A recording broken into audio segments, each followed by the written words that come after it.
Okay, everybody, Loki episode 4 has just finished, and I'm just jumping right into this video. I am absolutely just shocked and surprised at what an insane episode they gave us here for Loki episode 4. Some crazy reveals coming from Marvel, and this is what this fandom is all about. These huge change-ups, unexpected moments, and then later, shortly after, or in a post-credit scene like we got with tonight, an absolute game changer that is going to change the future of the MCU. There was so much that was revealed immediately in this episode, and it was definitely built off of what happened in the episode prior, where it was revealed that all of the TVA agents are all variants that were kidnapped and had their minds altered so that they didn't remember their life before. And several different variants, or TVA members I suppose, went rogue when they realized that this was actually true. And it came in very clutch for the two Lokis as they were captured in this episode and brought before the Timekeepers. I want to start off this episode by talking about a huge theory I have for who is behind everything going on at the TVA. And it's something very specific, and I have a lot of evidence to follow it. I do personally believe that Loki is actually the one pulling all of the strings in the background of the TVA, and I'm going to explain that here in just a minute. I also want to cover my reaction, what I thought about the episode, as well as a quick little episode breakdown where I'll hit all of the main points of everything going on in this crazy episode that had so much happening. So stick around for all of that, but first, I wanted to shout out all of you guys who have been watching along with me during these watch parties. They're a lot of fun. We're doing them weekly, following the episodes. Just a couple shout outs to people who've been there from the beginning, and also people who've become members on the channel. Madison, Snapped Away, Jake, and a lot others who have actually made this a very enjoyable experience and have even helped me wrap my head around everything going on and formulate some really cool theories for you guys. So let's jump into why I think Loki is actually the main villain in this series. Now, I have an idea that I formulated during the live watch party, talking with the Cosmic Wonder and with the chat involved, and I have come to the conclusion that I believe Loki might actually end up being the person in charge of the TVA. And I have a lot of different reasons and points that I want to give you as to why I think this actually makes perfect sense. So we know that this comes from pre-Sacred Timeline era. The TVA was formed as the Sacred Timeline was created, following quote-unquote the Timekeepers, or I'll call it the leader of the TVA, who I think is Loki, which comes from this multiverse of madness. Now, Loki is an extremely underrated character in the MCU, and they even talk about it in this episode, the two Lokis together, when Sylvie says, "Do you think being a Loki means to always lose?" But I think that's just all underrating an incredible character who is a god, who has insane potential and magical abilities that we know can go as far as that individual is willing to allow themselves to learn. And we've seen that with Sylvie. She's taught herself powers far beyond Loki that we know, and I think other variants are also capable of learning immense capabilities and powers. So it's possible in this pre-multiverse time, Loki became a very, very powerful god, took over what I would call a pre-Battle World scenario, and formed one timeline where he was god and ruler of all. We've seen Loki several times talk about how he wants to take away choice, how his plan in Avengers, the first Avengers, was to take away the choice from the humans and they would be led into glory, and his glorious purpose is to lead them. Well, that's what he's done with the TVA. He's taken away the ability for anybody to choose. He has these Minutemen going and breaking away and killing any variants that release, taking control of them. And that is the overall goal of a god-level Loki.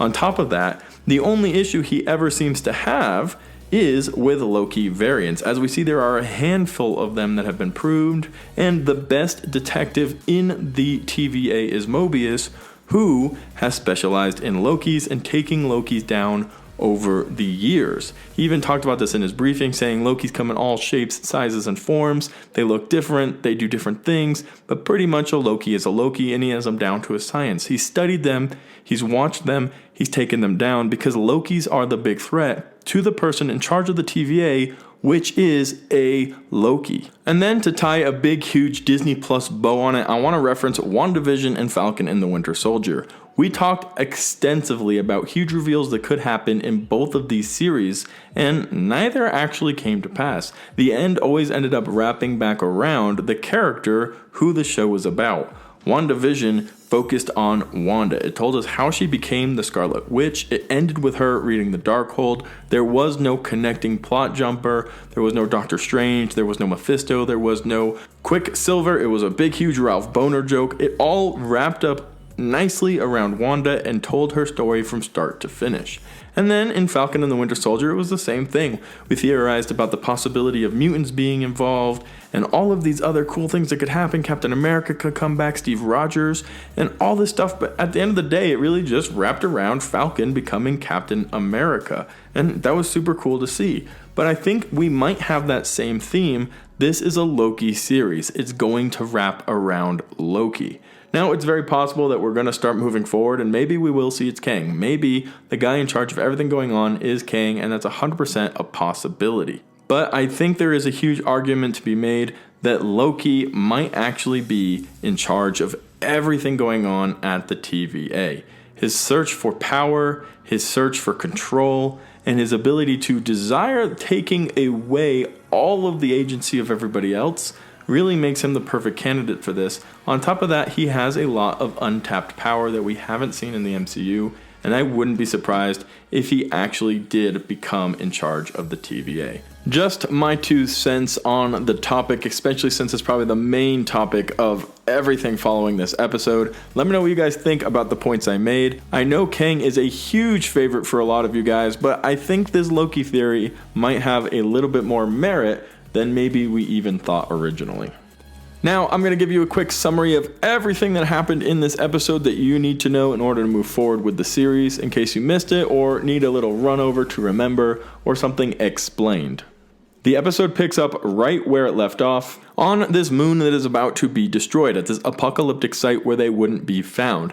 However, they were found because Loki's kind of looking at Sylvie with these feelings of emotion and affection, which he's never really had for anybody else, and that caused a huge Nexus event to happen like they had never seen before. It spiked straight up, almost hitting straight to that red line, and that gave them an idea of where they were. They went, captured them, and brought them back, so they didn't die. They were brought back to the TVA, and immediately interrogations start going on, and Mobius starts kind of peeking his nose around trying to see where everything's going.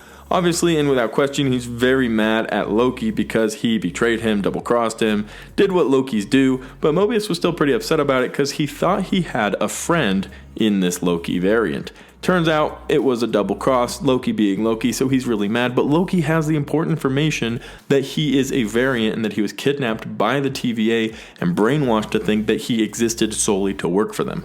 Eventually, however, that information does come out, and we also learn that Loki has the ability to destroy the timeline by demonstrating his affection for Sylvie and going and being all weird and romantic with her. And Mobius points out a very important part here, that the only person he could fall in love with was himself because he is kind of a narcissistic wreck. Eventually what happens, Mobius, still mad at Loki, puts him in this weird time loop that's kind of like a little Loki jail for him, and then goes and talks with Renslayer. Now, he's had a few questions about what happened with C20, and Renslayer really didn't want to talk a whole lot about it. She also wouldn't let him interrogate Sylvie, and she's been kind of short with him with all of these questions that he's been asking. However, Renslayer is celebrating because she believes that the case has come to a close, they can move on, they're going to prune the 2 Lokis, which the Timekeepers requested to do specifically themselves. So those 2 Lokis will be presented to the Timekeepers to be killed or pruned, as they call it in the episode. Mobius's curiosity, however, is overpowering him because Loki mentioned to him that they were lying to him, and then he was very unsure about everything going on with C20. So he actually changes time pads with that of Renslayer's. He runs off and he finds out that C20 was telling everybody that she had real memories and that she wasn't a slave to the TVA, and eventually they killed C20 and he knew that Renslayer was lying to him. So that plus what Loki told him kind of gave him a reason to believe that he was in fact being lied to. He goes to Loki and we see he's going to be teaming up with Loki to figure out what exactly is going on at the TVA. He goes to let him out of this weird time loop jail, and there's Renslayer and her goons waiting for them. Mobius talks about jet skis and how he wants to go to that place and be who he was, because I think at this point he pretty much believes what Loki was saying and that he was being lied to. And then the unthinkable happens. They go ahead and just prune Mobius. He's gone, just like that. Nobody saw that coming, and it was just absolutely mind-blowing to see that happen. Done. So we move on, and the two Lokis are brought to the Timekeepers. But before this happened, we saw that something weird was going on with B20. Now, during the second episode, B20 was actually taken over or enchanted by Sylvie, the female Loki, so that she could use her body as a puppet to mess with male Loki. Now, during this time, it appears that she accessed memories of B20, who had forgotten those because she was a worker for the TVA. Now, this kind of was resonating with her, and she eventually went and talked to Sylvie, who she brought to Roxcart again and asked her what was going on. Sylvie tells her she can't create memories, she can only access them. So she says, "Show me." And Sylvie shows her these memories that she was kind of remembering, and it throws her for a whirl. She says she looked so happy and she had a family, and it was a very cool scene. Then they leave. They come to pick up Sylvie after they capture Loki and prune Mobius to bring them to the Timekeepers to be pruned themselves, and she asks who was in here, and they reveal it was B20. They put out an alert for B20. We finally go in and we meet the Timekeepers, who are sitting in these big ominous chairs, and Loki's kind of brooding back and forth with them, showing all of his big bravado, which they say doesn't threaten them, and the Lokis beg to differ and say that it does. Eventually, slightly annoyed, the Timekeepers say, "Kill them, prune them, get rid of them, we're sick of them," and then we see B20 was behind pulling the strings and deactivates their time collars, allowing them to attack the Timekeepers. And another huge twist comes and is involved, and a lot of you guys guessed it, they were robots. The Timekeepers were not real people. There is somebody else pulling all of the strings, making the puppet show in the background. And I'm about to get to my theory on who I think this actually is going to end up being come the end of the series, so stay put. But the Lokis decapitate one of the Timekeepers, and is very clearly an animatronic. It's very confusing for the Lokis, and maybe for a lot of us who didn't realize the Timekeepers were actually going to be animatronics, and that there's something else happening here that we don't quite understand just yet. Then moving on, the Lokis kind of look at each other, and Loki himself is very upset with the loss of Mobius, who he at this point considered a friend, and talks to Sylvie, going to relay to her the information Mobius gave him about how his love for Sylvie would destroy the sacred timeline, creating an uncontrollable Nexus event.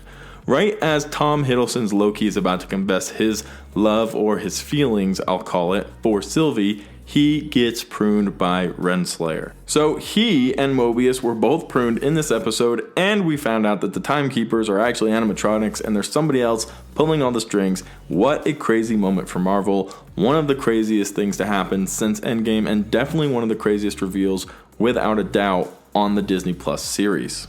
After Renslayer prunes Loki, Sylvie, obviously very upset, grabs the stick that they used to prune these variants, points it at her, and she says, "I'm not going to kill you, you're going to tell me everything." And that's the end of the episode. But wait, there was a very, very exciting post-credit scene where we learn that Loki is not actually dead. He still exists. He voices out, "Is this hell? Am I dead?" and then is responded to by a group of Lokis who say, "No, but you will be if you don't come with us." Now, in these Lokis, we see classic Loki or old Loki, Kid Loki, Gator Loki, and one character who is described as Boastful Loki in the credits. He's also wielding a weird makeshift hammer that I don't personally recognize. If any of you know where this comes from, maybe in the comics or somewhere else, feel free to let me know.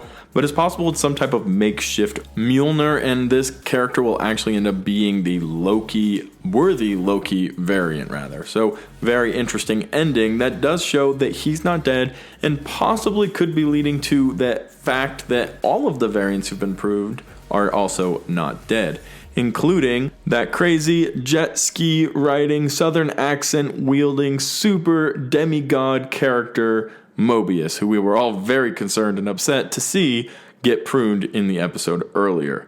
Now, during this episode, towards the part where we started to get all of these pieces coming together, and the surprises of the two characters getting pruned and the time variant not really being what we thought it was, and just so much going on. My mind was actually blown, and I've interacted with a ton of you guys since the episode has come out, and I know a lot of you guys really enjoyed that episode. A lot of you guys told me you rank it 10 out of 10, 11 out of 10, 20 out of 10, 9.6 out of 10, so a lot of excited MCU fans for what we saw, and you guys have the right to be excited. This was a huge stepping stone for MCU Phase 4 for the future of Marvel, and a lot of reveals are hopefully coming our way in these next 2 episodes of Loki.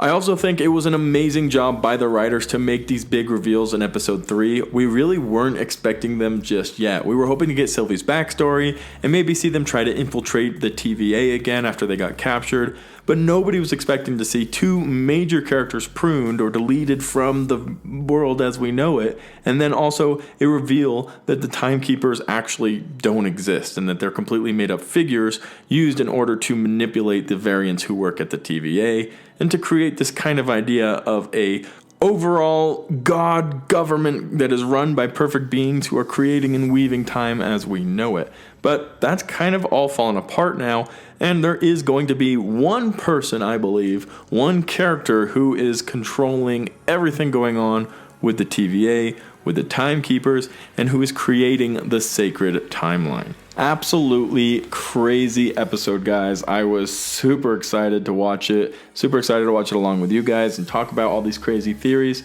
I am really buying the fact that Loki may be the bad guy behind all of it, but also King the Conqueror makes a lot of sense as well. Like I said before, let me know what you think, who you think the big bad is, and what you hope to see in the future of these remaining Loki episodes. Thank you guys so much for watching to the very end of the video. If you found it helpful, useful, or entertaining, be sure to give a like to the video. Helps me out a long way, and consider subscribing so you can stay up to date on all major movie and television news, which we're covering right here on Cosmic Culture.